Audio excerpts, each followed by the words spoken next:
आप ये martial art declare नहीं करते, डिक्लेयर नहीं है, हाँ ठीक है। मुझे चले फॉर एग्जांपल आपका वज़ीर दाखिला किस पार्टी से, अच्छा फॉर एग्जांपल आपके वज़ीर ख़जाना किस पार्टी से, मैं इस तरह की कई मिसालें दे सकता हूँ ना, और इसमें बहुत कुछ है, एक लंबी तफसील है। तो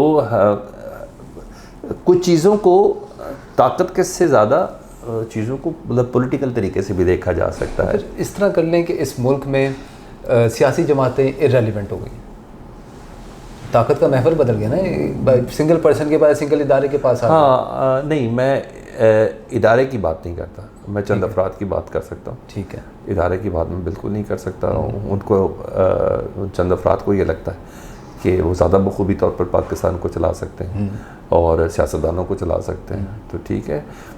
इररेलेवेंट सियासतदान नहीं हुए, सियासतदानों ने अपने आप को इररेलेवेंट कर दिया।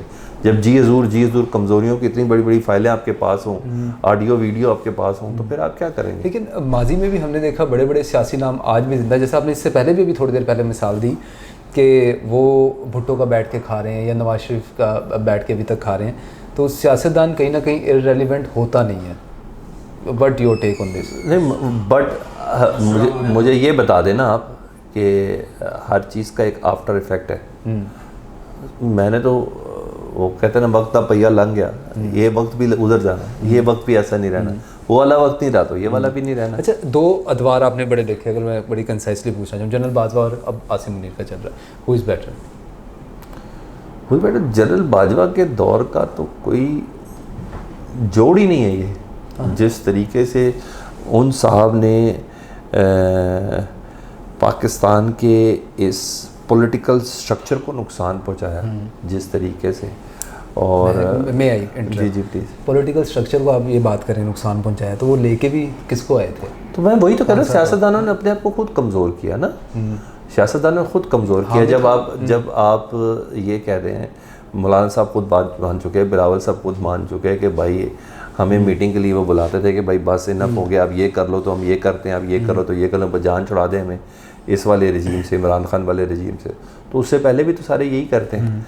इमरान खान साहब से भी मुतल्लिक ये है कि वो भी, उनसे भी किसी ने मीटिंग की होगी, और उससे पहले नवाज शरीफ साहब से भी किसी ने मीटिंग की होगी, उससे पहले जरदारी साहब से भी किसी ने मीटिंग की होगी। सो चलता ही। तो यार जब मैं बिकना चाहता हूँ तो कोई ख़रीदना चाह रहा है ना, अब ख़रीदार को क्यों लगा रहे हैं, इल्ज़ाम लगा रहे हैं।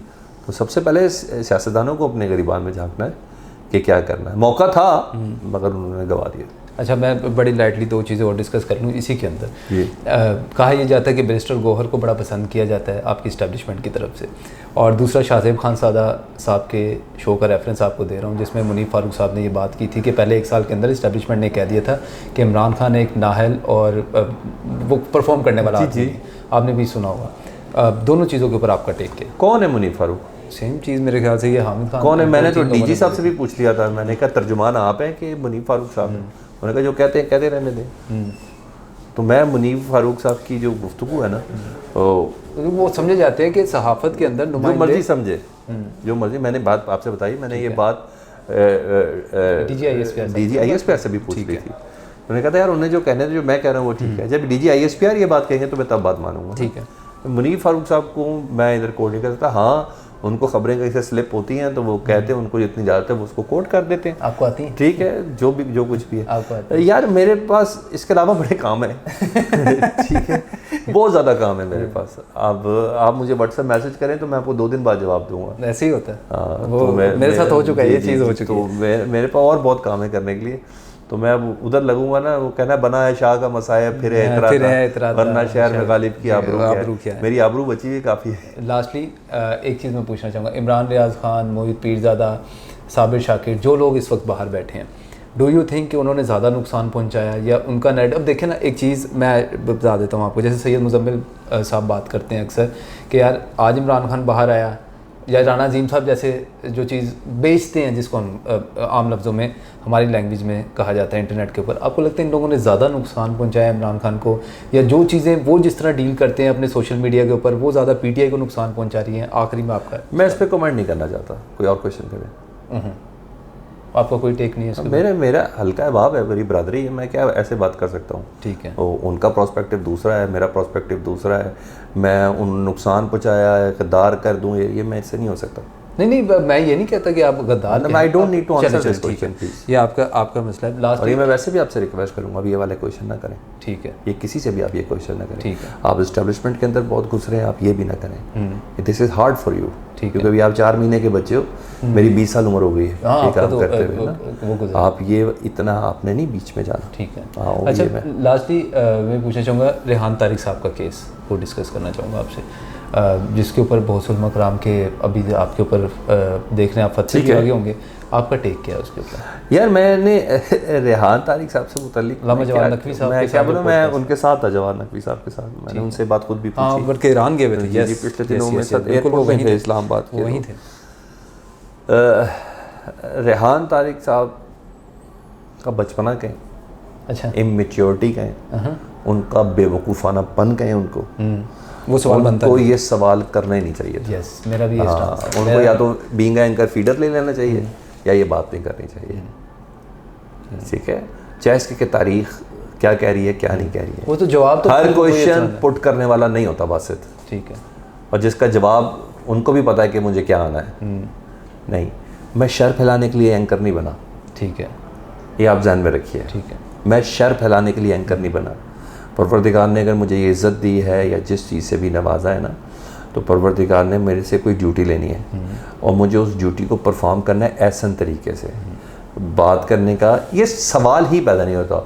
और दूसरा मैं आपको ये भी बता दूं, जवाद नकवी साहब को इस प्लेटफॉर्म पे जाना भी नहीं चाहिए था। ओके, उनको इस प्लेटफॉर्म पर जाना भी नहीं चाहिए था। मैं ये भी एक बात मैं बोलूँ ना, उन्हें या तो उनको ब्रीफ होना चाहिए था कि यार ये तो क्रेडिबिलिटी क्या है, क्रेडिबिलिटी की नहीं बात कर रहा हूँ, कुछ ना सवाल इज़्ज़तों से भी मुताल्लिक होते हैं। सॉरी, मेरा टेम्परामेंट नहीं है, लेकिन कहीं ना कहीं इस मीडियम से ना कुछ बच्चे तरबियत भी सीख रहे हैं। बिल्कुल ऐसे ही है।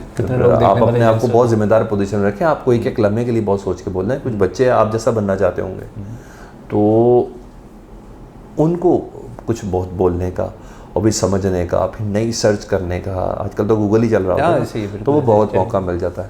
तो वो कहते हैं ना, एक नुक्ते ने महरम से मुजरिम कर दिया।